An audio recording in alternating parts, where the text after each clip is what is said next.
आसाम में नागव नाम का एक छोटा सा गांव है।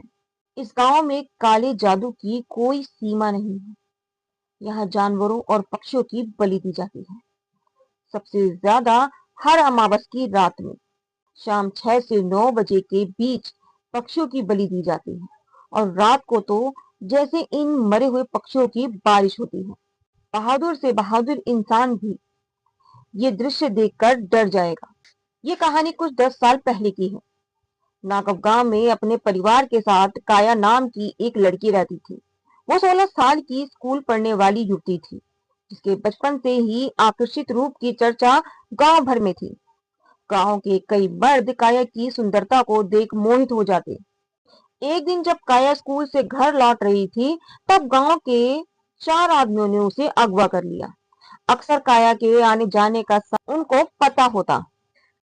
वो 4 आदमी काया को एक छोटे से घर में ले गए और वहां 4 दिन तक उन चारों ने काया को बहुत अत्याचार किया। 5वें दिन तड़पते हुए काया ने दम तोड़ दिया। उन 4 आदमियों ने काया की लाश को उसी घर में जला दिया और उस घर को बंद कर दिया। गांव में किसी को पता भी नहीं चला कि इस दुर्घटना का। काया की लाश जलकर राख हो गई। अगले दिन काया की आत्मा एक भयंकर रूप लेकर अपने कातिलों से बदला लेने गांव आ गई। गांव में आकर अपने उन 4 कातिलों को मार डालती है। इतने पर भी काया की आत्मा नहीं रुकती। वो गांव वालों को भी अपनी मौत का जिम्मेदार समझती थी, क्योंकि गांव में किसी ने भी उसके गुमशुदा होने पर कुछ नहीं किया। आधी रात को जैसे जोर से रोना और हंसना, बम्बू की लकड़ियों का कट कर गिरना, पायल की आवाज और घरों की छतों पर पत्थर फेंकना, ये सब काया की आत्मा का आतंक था। गांव वालों ने तांत्रिक को बुलाया और तांत्रिक ने उसी घर में जहां काया की मौत हुई थी, वहां जाकर तंत्र मंत्र फूके और काया की आत्मा को वश में किया। तांत्रिक ने एक अभिमंत्रित कील उस घर की एक दीवार पर ठोक दी, जिससे काया की आत्मा उस घर में कैद हो गई। तांत्रिक ने गांव में सबको इस श्रापित घर से दूर रहने की चेतावनी दी। काफी सालों तक काया के आतंक से गांव मुक्त रहा। फिर एक दिन 2 सैनिक फैसल और किशन अपनी आर्मी की ट्रेनिंग खत्म करके अपने घर वापस जा रहे थे। रास्ते में नागव गांव से गुजरते हुए उनकी जीप अचानक उसी श्रापित घर के बाहर बदकिस्मती से बंद हो जाती है। फैसल ने किशन से कहा, रात बहुत हो चुकी है और दूर दूर तक कोई गांव वाला नहीं दिखाई दे रहा है। किशन ने जवाब दिया, हाँ यार फैसल, इतनी रात को कौन हमारी मदद करने आएगा।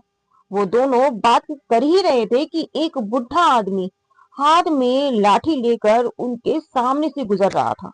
वो अपनी ही धुन में चला जा रहा था। किशन ने उस बूढ़े आदमी को रोका और कहा, अरे चचा, यहाँ कोई कार का मैकेनिक मिलेगा। अब बूढ़ी की नजर उस पर पड़ती है और डरते हुए बोला, यहाँ से जाओ जल्दी, इस घर के सामने मत खड़े रहो। ये कहकर बूढ़ा तेजी से चलने लगा। फैसल और किशन ये देख कर हैरान हुए। किशन ने कहा, अरे इनको क्या हो गया, मैकेनिक का तो कुछ बताया ही नहीं और ऐसे ही चले गए। फैसल की नजर उस श्रापित घर पर पड़ती है और वो बोला, चल यार किशन, आज की रात इसी घर में गुजारते हैं और कल सुबह जल्दी निकल जाएंगे। किशन मान जाता है और दोनों उस श्रापित घर में चले जाते हैं। वो दोनों सेना के सिपाही थे, तो ऐसी बंद जगहों से कहाँ डरने वाले थे। जो देश की रक्षा करते हैं, उन्हें ऐसी जगह से कोई फर्क नहीं पड़ता। उनका मोबाइल नेटवर्क ना चलने से वो दोनों अपने घर वालों को खबर नहीं दे पाते हैं। फैसल अपना सामान का बैग गलती से उसी कील पर टांग देता है, जो तांत्रिक ने सालों पहले घर के अंदर ठोकी थी। बैग का वजन भारी था, तो कील और फैसल का बैग दोनों ही जमीन पे गिर जाते हैं। फैसल इसको नजरअंदाज कर देता है, कील को एक तरफ फेंकता है और अपना भारी बैग एक जगह रख देता है। दोनों सो गए और 1 घंटे के बाद एक लड़की की जोर से रोने की आवाज आने लगी। किशन की नींद खुली और उसने देखा कि एक लड़की बहुत डरावनी भूतिया रूप में उसके सामने खड़ी थी। फैसल की गलती से काया की आत्मा आजाद हो गई और अब वो किशन के सामने खड़ी थी। काया ने गुस्से से बोला, चले जाओ वरना तुम भी मारे जाओगे। किशन एक आर्मी सैनिक होने के नाते नहीं डरा। काया की आत्मा ने सोते हुए फैसल को हवा में ऊपर उठा लिया और कहा, तेरे दोस्त को मैं मार डालूंगी, चले जाओ तुम दोनों। काया ने फैसल को नीचे जमीन पर पटक दिया और फैसल की नींद खुली।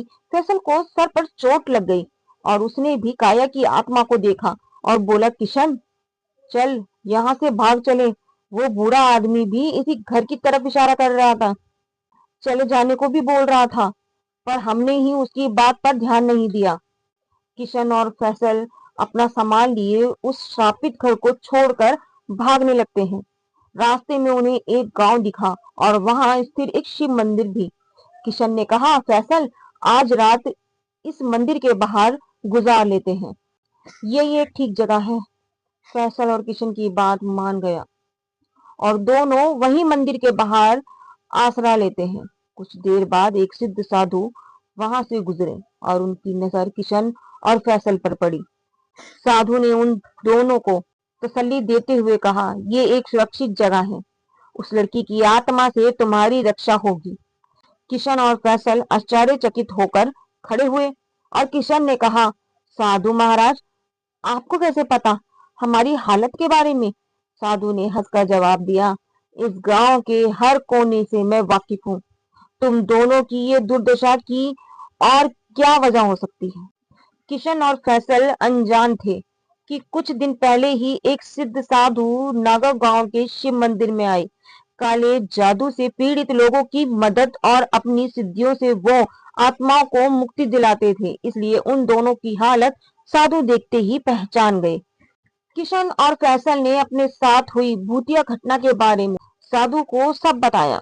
साधु ने सब सुनकर कहा, तुम दोनों इस नागांव गांव के भूतिया किस्सों से अनजान हो। तुम्हारा भूत प्रेतों से कभी सामना नहीं हुआ, इसलिए उस घर में चले गए। तुम दोनों अभी मेरे साथ उस घर में चलो, क्योंकि ऐसी आत्माएं इतनी आसानी से पीछा नहीं छोड़ती। फैसल और किशन साधु उस घर में जाते हैं। घर के अंदर जाते ही साधु की नजर जमीन पे गिरे उस कील पर गई। उस कील को हाथ में लेकर साधु ने अपनी दिव्य दृष्टि से कील और उस आत्मा का रहस्य पता लगाया। फैसल ने कहा, अरे ये तो वही कील है जिस पर मैंने अपना भारी बैग टांगा था और वजन के कारण ही कील और बैग जमीन पर ही गिर गए। साधु ने कहा, यही तो गलत हुआ और वो आत्मा आजाद हो गई। इस कील ने उसे इस घर में बांध रखा था। ये एक श्रापित घर है और इस श्रापित घर में कैद आत्मा का नाम है काया। साधु ने उस श्रापित घर और काया की दर्दनाक कहानी किशन और फैसल को सुनाई। किशन और फैसल सुनकर बहुत दुखी हुए। किशन ने साधु से पूछा, तो अब क्या किया जाए साधु महाराज? साधु ने जवाब दिया, एक उपाय है। फैसल ने कहा, आप जो कहो साधु महाराज। अब तो हम भी उस लड़की की आत्मा को मुक्ति दिलाना चाहते हैं। वो लोग तो जो जिन्होंने कुछ ऐसा करा ही नहीं था, वो बच्चे सोच रहे हैं कि उसकी आत्मा को मुक्ति मिल जाए। तो साधु ने कहा, जब किसी इंसान के मरने के बाद अगर उसके अंतिम विधि या श्राद्ध के पूरे नियम ना किए हों तो उसकी आत्मा भटकती रहती है, और ये तो नाबालिग लड़की की आत्मा है।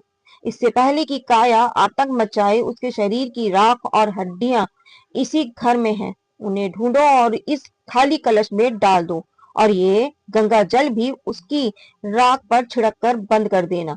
साधु ने खाली कलश किशन को दिया और गंगा जल वाला कलश फैसल को। किशन और फैसल अपने मोबाइल की टॉर्च लाइट चालू कर काया की राख ढूंढने लगे। दूसरी तरफ काया की आत्मा अब गांव में फिर से तबाही शुरू कर देती है। कुछ देर बाद उन दोनों को एक कोने में काया की राख और हड्डियां मिली। किशन ने काया की राख को खाली कलश में डाल दिया और फैसल ने उस पर गंगा जल छिड़क दिया। इस काम को करते करते पूरी रात निकल गई और दिन भी चढ़ गया। फ्रेंड्स, अगर थोड़ी सी भी आवाज थोड़ी इधर उधर की आ रही तो प्लीज एडजस्ट करना। दोनों उस कलश को साधु के पास ले गए। साधु ने कहा, अब हमें इन अस्थियों को जल में विसर्जित करना होगा, तभी काया की आत्मा को मुक्ति मिलेगी। साधु और किशन फैसल गांव के शिव मंदिर में काया की आत्मा शांति के लिए हवन करते हैं। फिर मंदिर के पीछे की नदी में काया अस्थि विसर्जित कर देते हैं।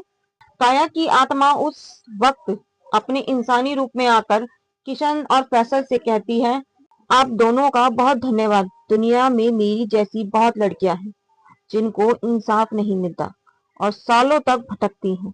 ये कहकर काया की आत्मा गायब हो जाती है और इस प्रकार काया की आत्मा हमेशा के लिए मुक्त हो जाती है।